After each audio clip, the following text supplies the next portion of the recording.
Si se humillare mi pueblo, sanaré su tierra. Aquí comienza su programa, Aprendiendo de Gobierno Civil Bíblico. ¿Te has preguntado cuál es la forma de gobierno correcta propuesta en la Biblia para una persona, una familia y una nación? Tus respuestas aquí, con el doctor Ricardo Molina, director de la Facultad de Educación de la Universidad de las Naciones en Bucaramanga, Colombia. Bueno, les damos un cordial saludo. Bienvenida para todos nuestros oyentes, para cada uno de los seguidores de nuestras redes sociales y un saludo especial para las personas que nos escuchan a través de este medio, Busco en Ti Radio, porque recuerda que donde estás no es el final. Bueno, hasta ahora contamos con la presencia del doctor Ricardo Molina, Juan Carlos Polanco, en el segmento Gobierno Civil Bíblico. Así que les damos la bienvenida. ¿Cómo estamos hoy? Muy bien, Jorge, muchas gracias. Un saludo especial para toda la audiencia de esta emisora online Busco en Ti.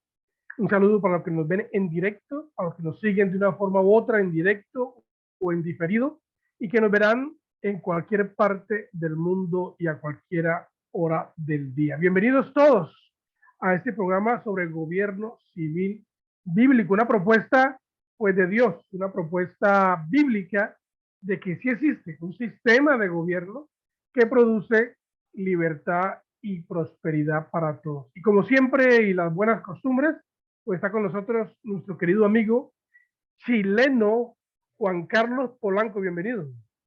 Hola, hola, Pastor Ricardo, ¿cómo estás? Buenas tardes. Y aquí estamos día miércoles ya, a la mitad de la semana, y cada uno de estos temas que estamos hablando nosotros se aprende harto, ¿cierto? Se ha aprendido harto, hemos sacado conclusiones a través de la Biblia. Tomemos en cuenta que lo que aplicamos acá no es un pensamiento nuestro, sino es aprender lo que Dios nos quiere decir a través de su palabra e intentar que la gente que nos escuche lo aplique, ¿cierto? Entonces es chévere ver que hay tantas cosas en la palabra de Dios, hay tantas cosas que uno puede aprender, tanta verdad. Eh, Ahí uno también ve reflejado la misericordia de Dios para con nosotros y es chévere eso. Esta sesión a mí me gusta porque se manifiesta de esa manera, de una manera práctica, el amor de Dios para con los seres humanos, con su creación.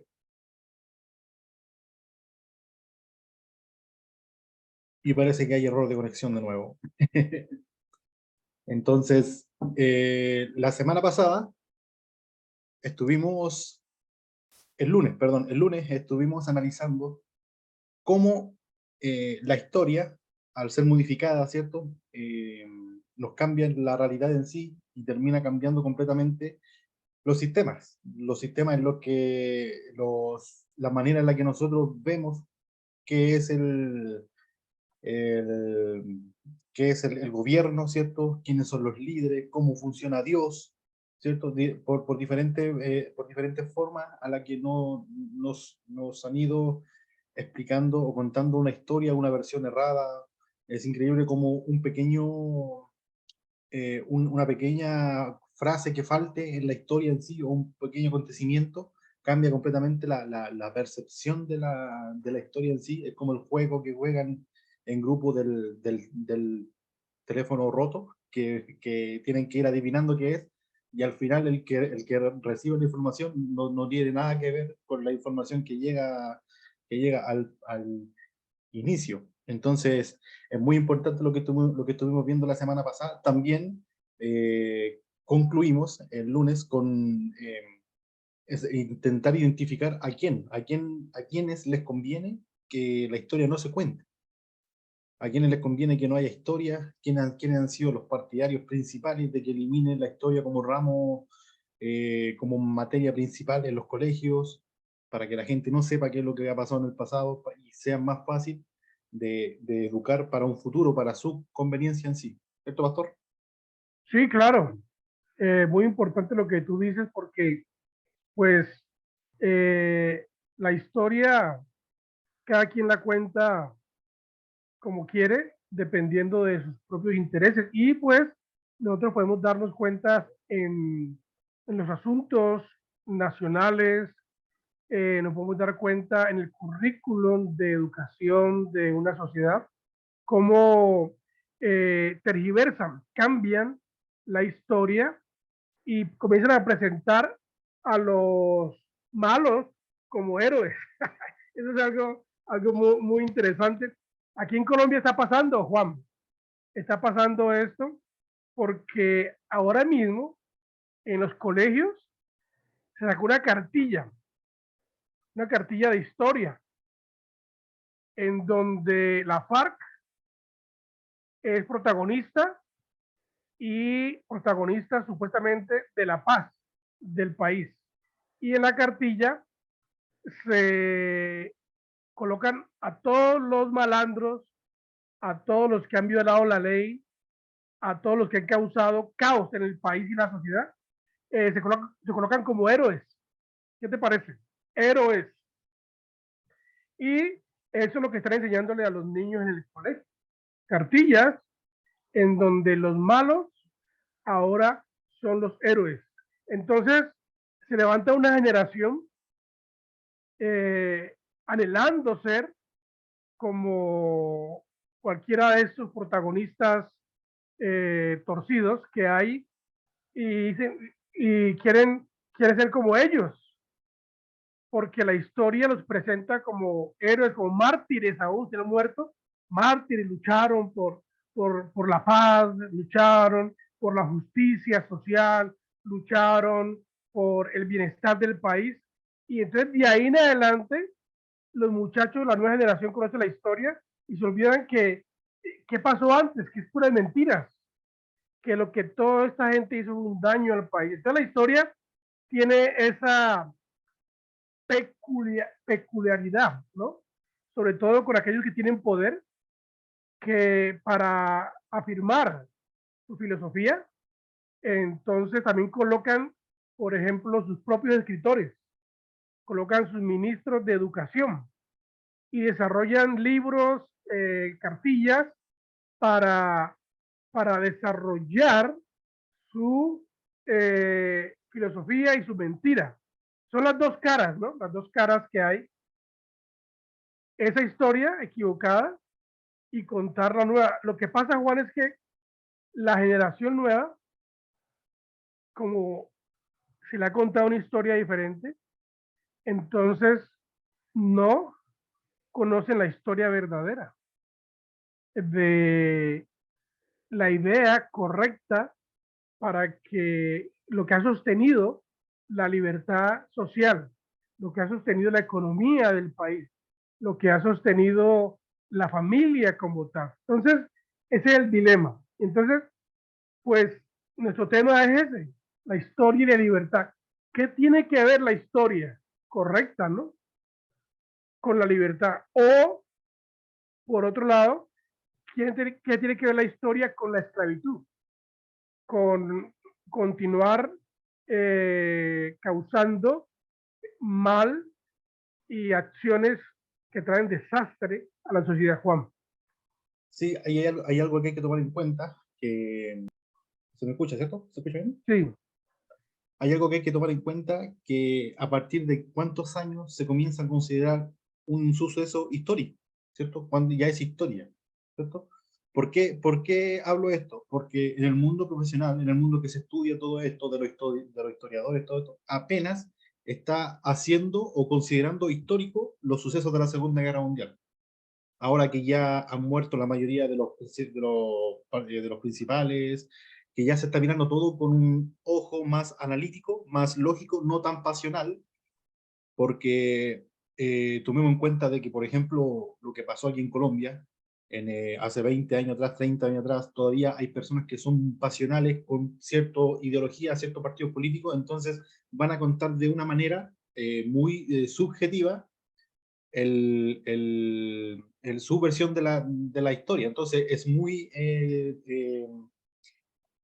peligroso eso, ¿cierto? De que se comience a considerar historia porque ellos la van a modificar a su manera. Entonces lo ideal sería que esperáramos años a que ya con una mente, las futuras generaciones, una mente más analítica, más fría, no tan involucrada emocionalmente con algún sector político o algo, o alguna filosofía política, analicen el acontecimiento y concluyan. ¿cierto? Yo estoy convencido de que estoy en el bando correcto, de que estamos en el bando correcto en sí, y estoy convencido de que en un futuro, ya sean 50, 60, 80 años después, la historia nos va a dar la razón a nosotros, que fuimos nosotros los que estuvimos dando la batalla, estuvimos aquí en el bando del sentido común, podríamos decir eso, pero es importante eso, considerarse que historia es apenas, tiene que pasar mínimo, yo diría que mínimo unos 60 años, para que recién se comience a analizar con un mente más frío. Por eso que es importante que dentro de este rango mantengamos la versión tal cual como pasó.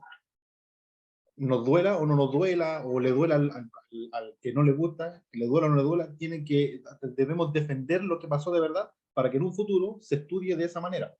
Hasta este momento, lo que estamos haciendo nosotros con lo que pasó en las FARC hace años aquí en Colombia, lo que pasó en Chile con el golpe de Estado, que son 50 años apenas, es recién periodismo, se podría considerar como un tipo de periodismo histórico, pero no es historia en sí. ¿Por qué? Porque en Chile aún hay mucha gente herida con el suceso y hay mucha gente feliz con el suceso por lo que pasó en el golpe de Estado, y siempre van a contar la historia desde su punto de vista. Entonces es importante analizarla más a futuro, más fría, más calculadora, más calculada, para que nosotros concluyamos que este país en este tiempo estaba viviendo bien o estaba viviendo mal.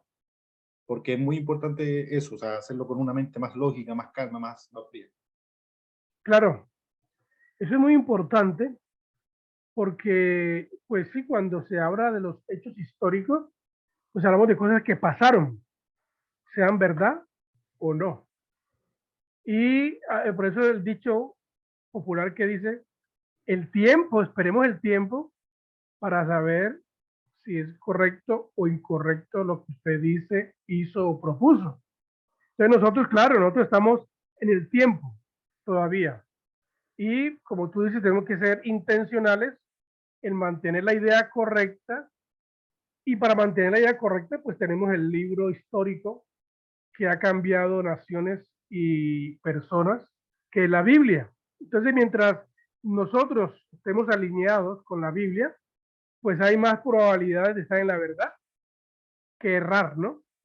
Porque si nos aferráramos a los libros y a filosofías de filósofos modernos, que no hay, no se ha, que ya está comprobado que sus ideas no han funcionado, que ya ha comprobado el caos que ha traído esas ideas, y nos aferráramos a eso, pues estaríamos perdiendo el tiempo.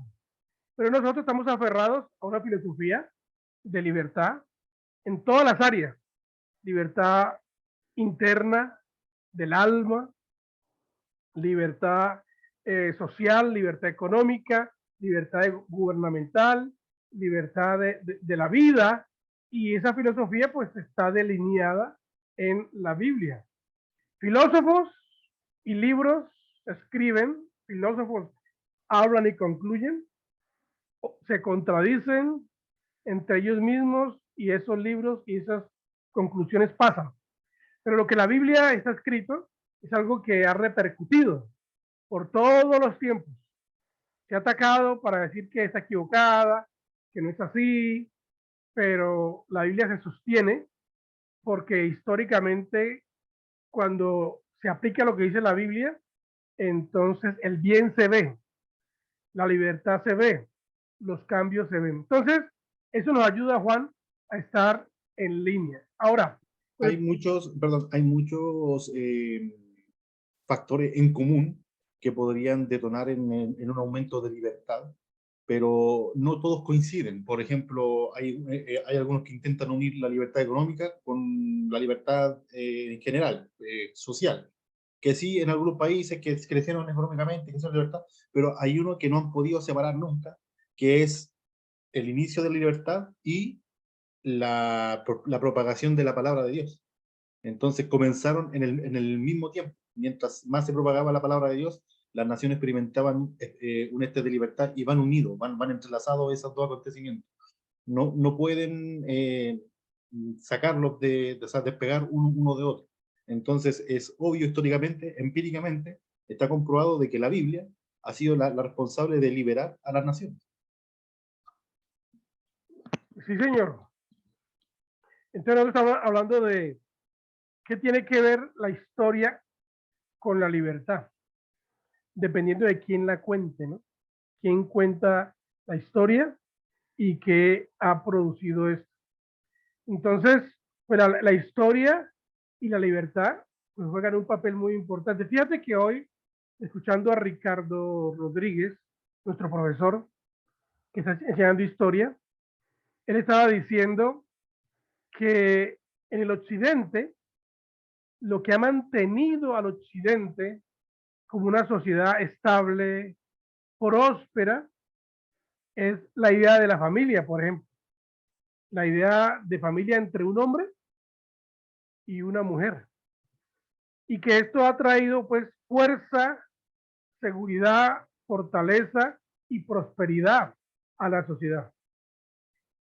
Ahora se quiere distorsionar la idea de familia que históricamente es lo que ha traído a la sociedad pues su fortaleza.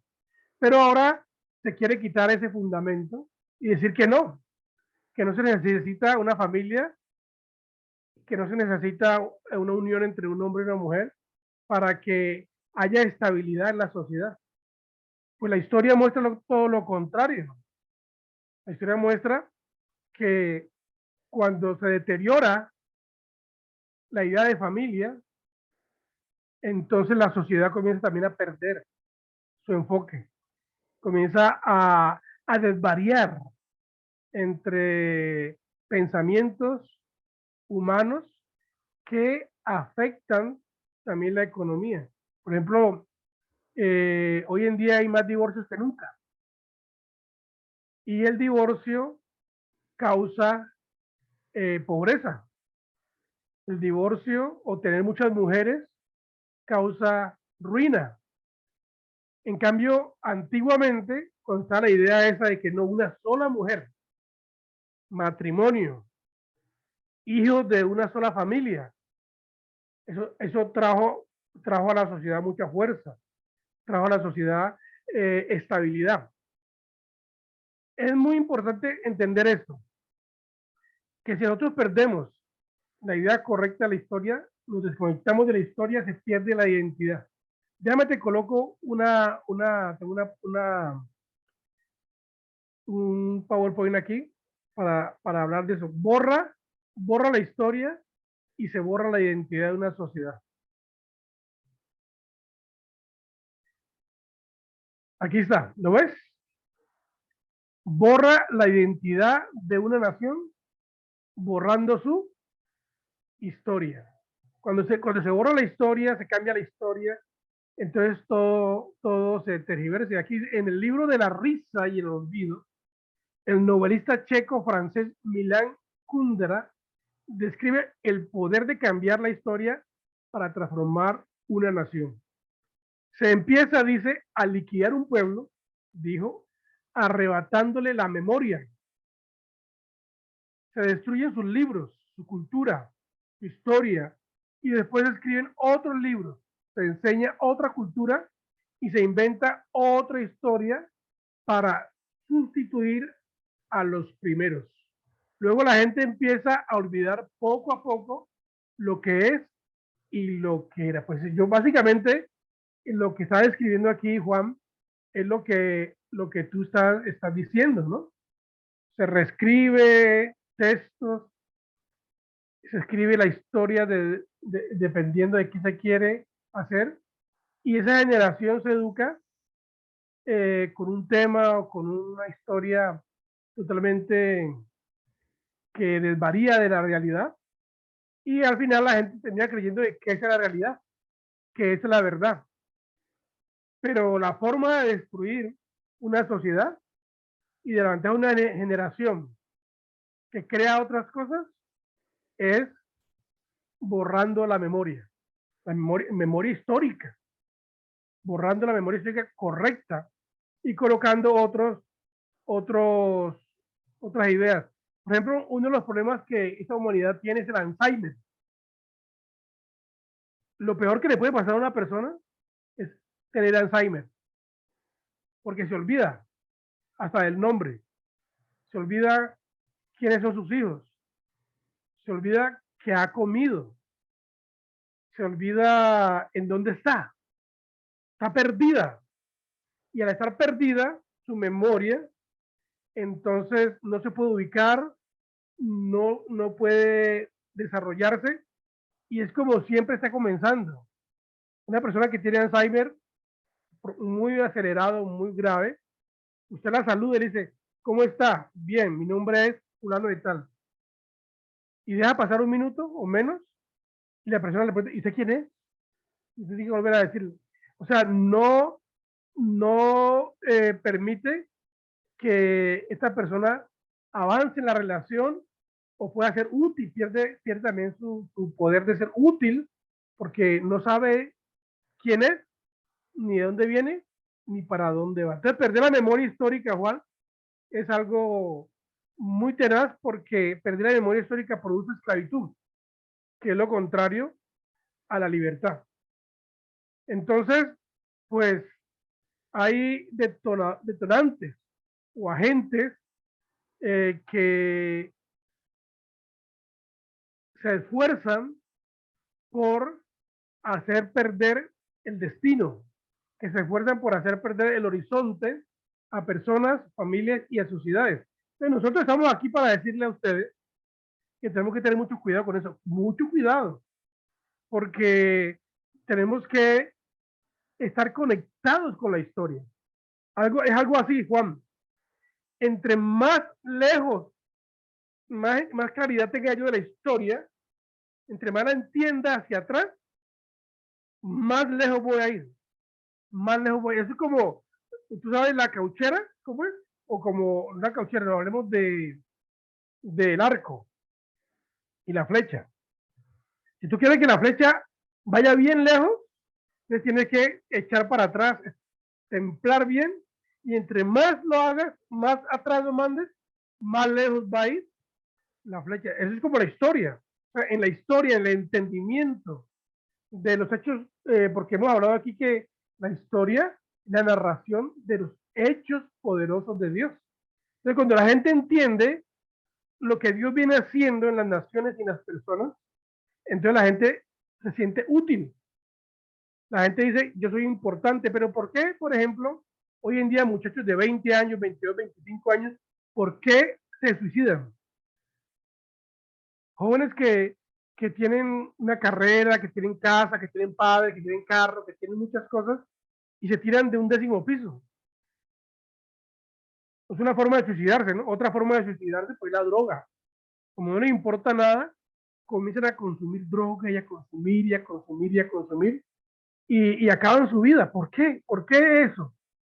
Pues porque están desconectados y ellos creen que ha sido un error. Fue un error haber yo nacido en este tiempo. Fue un error haber nacido en la familia tal. Fue un error haber nacido en ese país.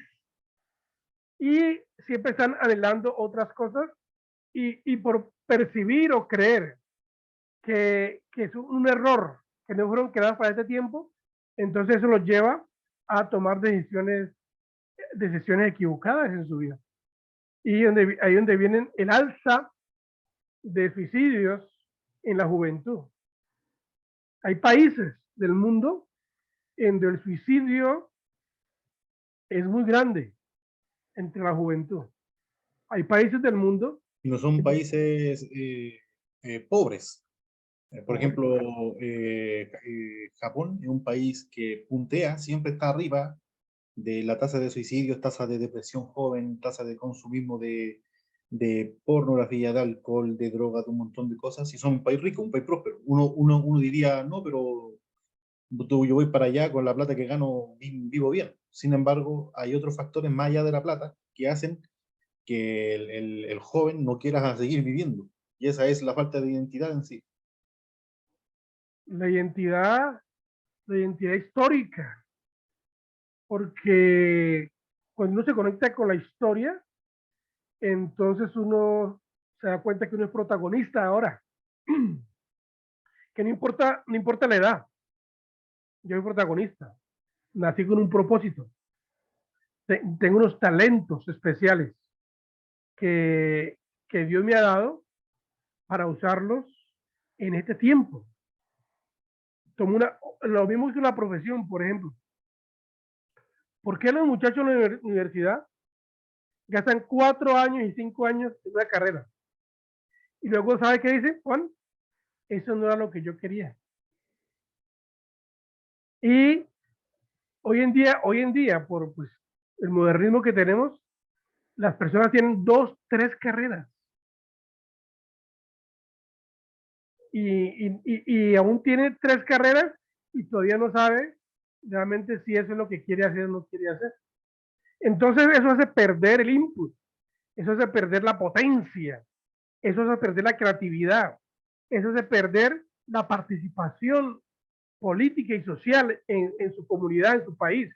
Eso hace perder la creatividad para comenzar para comenzar a amontonar riqueza, porque como no sé lo que quiero, como no tengo claridad de lo que tengo que hacer, entonces eso debilita y hace una sociedad sin propósito. La historia es muy importante. El buen entendimiento de la historia te da a ti seguridad y te hace productivo. El mal entendimiento de la historia te hace no participante y te hace a ti una persona que vive solamente por vivir. Déjame te muestro una diapositiva aquí que tengo, ahí mismo en esa, que dice aquí, quitar a Dios como fuente de la bendición para una nación. Cuando uno quita a Dios como la fuente, cuando uno coloca al hombre, cuando uno coloca eventos aún, y no le da el crédito a Dios como parte importante del proceso y la bendición de una nación, entonces comienza a haber caos. Esto es exactamente lo que sucedió en Europa y está teniendo lugar hoy en Estados Unidos. Su historia está siendo demolida y se está escribiendo otra nueva. Los intelectuales occidentales arguyen que fue la ilustración deísta, no el teísmo judio-cristiano, lo que produjo la civilización occidental. Hablemos de eso un poco, Juan. Hoy en día se está intentando acabar con la historia. Hay una historia que a un grupo, a un sector, no le conviene, no le conviene la manera en la que se creó Occidente, no le conviene que la filosofía cristiana sea la propulsora de las libertades fundamentales, de los derechos fundamentales. Entonces lo que están haciendo, están escribiendo una versión en la que Dios no está, Dios no es el personaje principal, y todo lo que hemos hecho, todo lo que hemos sacado ha sido porque el hombre es un ilustrado, el hombre razona, el hombre hace esto, hace esto, hace esto, por ende, todas las cosas que hemos hecho han sido por ese tipo de cosas en sí. Sí, la religión ha influido un poquito en una cosa, en cierta cosa, la mantenemos ahí, por eso es de cierta manera, y hasta ahí, la quieren dejar ahí, quieren encerrar a Dios en la religión, ya sea la iglesia católica o la iglesia cristiana evangélica. La mantienen encerrada ahí. Sí, la iglesia evangélica, porque cuando muestran a Dios, cuando queremos hablar de Dios, ellos se refieren a veces, no, la iglesia sí ha influido mucho en esto, la iglesia, la iglesia, la iglesia, pero la mayoría de los próceres que nos dieron libertad, de los próceres que nos dieron los derechos con los cuales hoy día gozamos, o sea, no que nos dieron libertad, sino que nos... El audio, Juan. Disculpe, ahora sí. Dale. Entonces, lo que estaba, aquellos que hablan hoy en día intentan meter a Dios dentro de la iglesia. Entonces, cuando hablamos de Dios en la sociedad, ellos se refieren a la iglesia. No, sí, el rol de la iglesia católica ha sido importante en la sociedad, todo esto, bla, bla, bla. No, el rol de la iglesia cristiana, sí, no, también la iglesia ha hecho esto, esto, esto. Pero estaba diciendo yo de los próceres que lucharon por nuestra patria, los que lucharon por la libertad de la gente, no eran gente necesariamente eclesial, eran líderes civiles, eran líderes políticos, pero eran personas cristianas, eran personas que conocían lo que Dios tenía para la ley en sí. Entonces, hay una boda que no se puede, que si la separamos, la divorciamos entre sí, vamos a perdernos, vamos a desconectarnos de nuestro pasado, y esa boda es entre Dios y la historia. tienen que estar entrelazados, tienen que estar unidos, porque si los separamos uno del otro, le vamos a perder el sentido a la historia, y como dice como decía usted, pastor, si no sabemos de dónde venimos, no sabemos dónde estamos en estos momentos, y tampoco vamos a ver a dónde queremos ir.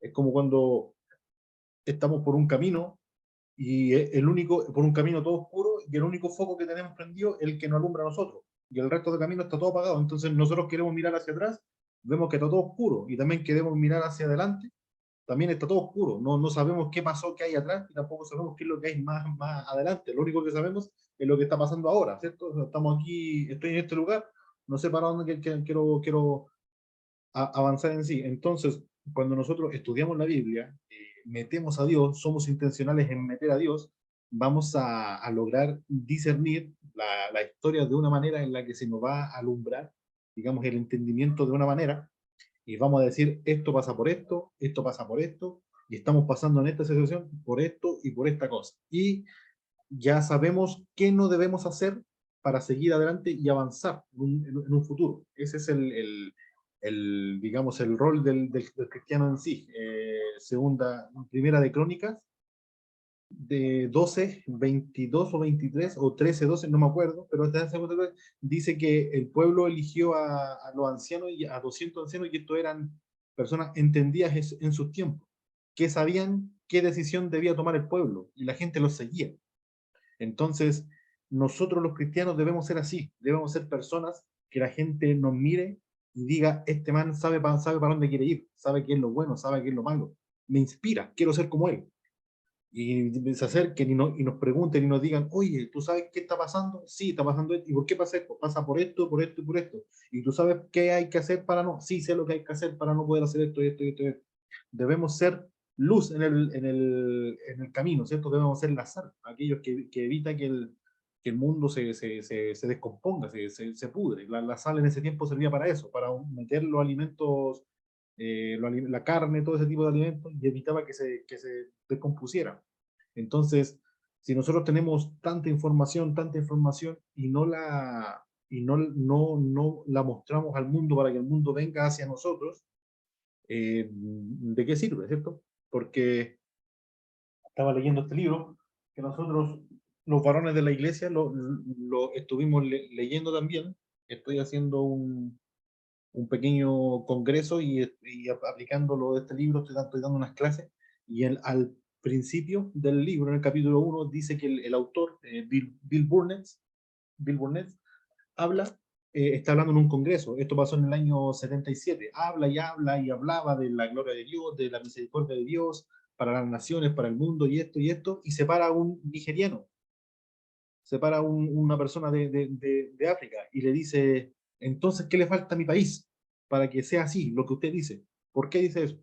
Sí, porque el 60% de mi nación es cristiana, pero aún estamos sumergidos en el caos, en la anarquía, en la corrupción, en la tiranía. Entonces, ¿qué es lo que tiene que pasar? Entonces, el hombre quedó tan impactado a la cifra, que el 60% de una nación sea cristiana, y sin embargo la nación esté viviendo de esa manera. ¿Por qué? Porque el cristiano no está influyendo, ¿cierto? Estamos tomando a Dios como si fuera algo para nosotros, y lo estamos separando del mundo político. El mundo político es lo malo, lo que decían los santos es lo bueno, y lo mantenemos separado de esa manera. Entonces, si de verdad queremos que el mundo experimente una libertad, debemos contar la historia como fue contada, y para eso está, como dice el pastor Ricardo, está en la palabra de Dios. Ahí está todo lo concerniente para que nosotros armemos pilares fuertes, fundamentales, de, para que la historia sea bien contada. Y como yo decía al principio, hace un rato, van a haber aquellos que van a querer modificar la historia. Si tú eres cristiano, si tú tienes una conciencia cristiana, por favor, no te calles ante ese tipo de personas, ante ese tipo de cosas. Acúsalo, grita, están mintiendo, pasó esto y nunca pasó esto, no pasó esto, no pasó esto, nunca, no, esto no sucedió, pasó esto y esto y esto y esto y esto. Que te puedes estar seguro de que si no te toman en cuenta, va a haber 1, 2 o 10 personas que te van a escuchar de verdad, y te van a compartir tu fe, y van a empezar a expandir lo que es la verdad, o se van a inspirar a decir, yo tengo miedo de decir la verdad, pero este hombre no tiene miedo, o esta mujer no tiene miedo de decir la verdad, yo también voy a ser como él, y voy a empezar también a levantar mi voz en pos de la verdad bíblica. Entonces las personas debemos manifestarnos de esa manera, sobre todo el cristiano. Pablo dice, sale a la calle, levanta tierra, zapatea, o sea, grita, protesta, hace un montón de cosas para que escuchen y acusen lo que está pasando de mal. Entonces, ¿por qué? ¿Por qué está pasando tantas cosas malas y estamos tan desesperados hoy en día? Es porque la iglesia, aparte de quedarse callada, ha sido cómplice de aquellos que han modificado la historia para el beneficio de ellos. Ha sido cómplice porque saben que les llega una tajadita de la mermelada, les llega un dulcecito, cualquier cosa a la iglesia, y ellos contentos, calladitos, vendan su conciencia de esa manera. Pastor. Dos cosas muy importantes que puedo traer aquí al presente, y es número uno, que los líderes o héroes, los que quieren distorsionar la idea de la historia, se encargan de tratar de ensuciarlos, de desvirtuarlos, de decir que no eran lo que la historia dice que son, sino que siempre tratan de mirar, no, ellos eran, su aporte fue incorrecto, ellos eran inmorales, eran satánicos, cualquier cosa se inventan para desvirtuar el carácter de alguien que participó en un evento que ha traído libertad y progreso a una sociedad. La otra cosa es la frase que dice que el que desconoce la libertad, no, el que desconoce la historia, está condenado a repetirla. Y pues una de las cosas que la educación moderna ha hecho es querer quitar en los estudiantes, en los individuos, el deseo de saber la historia. O sea, han creado desinterés. ¿Para qué estudia historia? ¿Qué tiene que ver la historia con su vida? ¿Qué tiene que ver la historia con el presente? ¿Para qué invierte su tiempo en conocer fechas, datos, personajes? Eso no tiene nada que ver con usted, no tiene nada que ver con el presente. Mentira, error. La historia tiene que ver mucho con el presente. La historia, los hechos, los eventos tienen que ver mucho con lo que nosotros hacemos ahora, con lo que hablamos y aún con el estilo de vida que tengamos. Déjame te muestro otra diapositiva aquí, Juan, de el reverendo Folhambeck. Él dijo, cuanto más profundamente se ocupe una nación de su historia, más decisiva, más decididamente reconocerá y poseerá una providencia gobernada sobre ella. Y más piadosa será la nación. Muy importante, mira, resultado de conocer profundamente la historia hace una nación piadosa. Mientras que cuanto más superficialmente se ocupe de su historia, solo viendo causas secundarias y agencias humanas, más irreligiosa será la nación. Qué tremenda frase de este hombre. Qué tremendo entendimiento en cuanto a la importancia de la historia. ¿Por qué se pierde la piedad?